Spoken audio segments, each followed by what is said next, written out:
Today's garden has been open to the public since 2004, but its history dates back before the Civil War. Hello, everyone.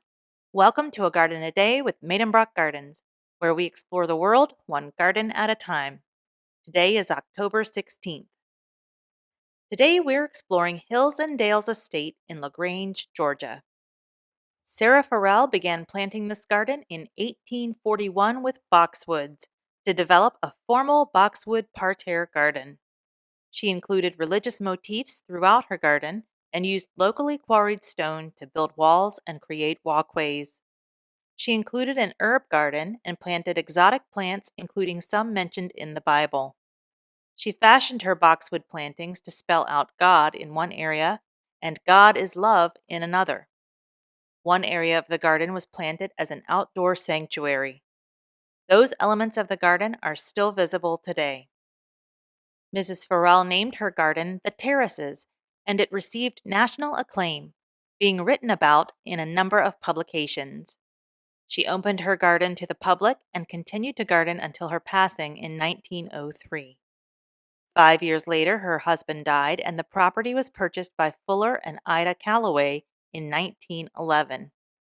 Fuller Calloway had grown up in LaGrange and had visited the garden many times as a child. The garden left such an impression on him that he determined to preserve it. The Calloways had the Farrell house razed and built in its place the centerpiece of the garden, their 13,000 square foot home. The home and the gardens blend seamlessly as one complements the other. The Calloways named their estate Hills and Dales for the property's sunny hills and shady dales. Ida Calloway passed away in 1936, and the next generation of Calloways, Fuller Jr. and his wife Alice, moved in. Alice took to the gardens just as the generations of Farrells and Calloways before her, and nurtured the garden until her own passing in 1998. The home and gardens are now maintained by the Fuller E. Calloway Foundation and opened to the public in 2004. Extensive renovations to the house were completed in 2010. The entire estate spans about 35 acres and includes 2.5 acres of formal boxwood parterres. The boxwoods are mostly dwarf English boxwood, but there is a mix of American boxwood, Spanish boxwood, tree, and curly leaf boxwood. There are Camellia sinensis plants growing on the estate. You might be more familiar with these plants as the tea plants. They were planted in the mid-1800s by Mrs. Farrell and most likely provided tea for the Farrells. Southern magnolias were planted during the Civil War and continue to bloom each summer. There are also ginkgo biloba tree and China fir tree planted by Mrs. Farrell.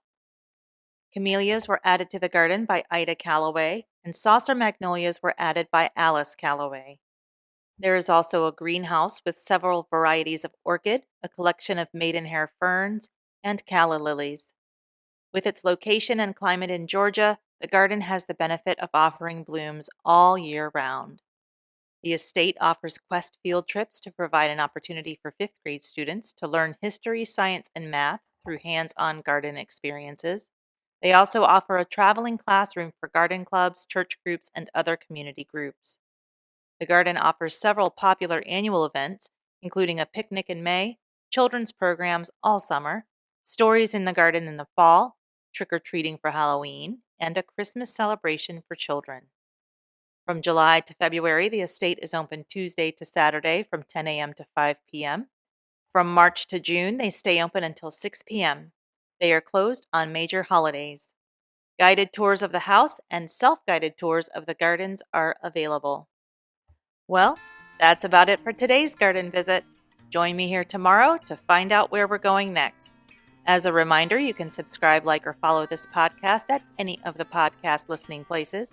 You can subscribe to our mailing list by visiting our website at gardenaday.com and clicking on the subscribe button. Thank you for listening today and every day. If all goes well, I'll be right back here tomorrow. See you then.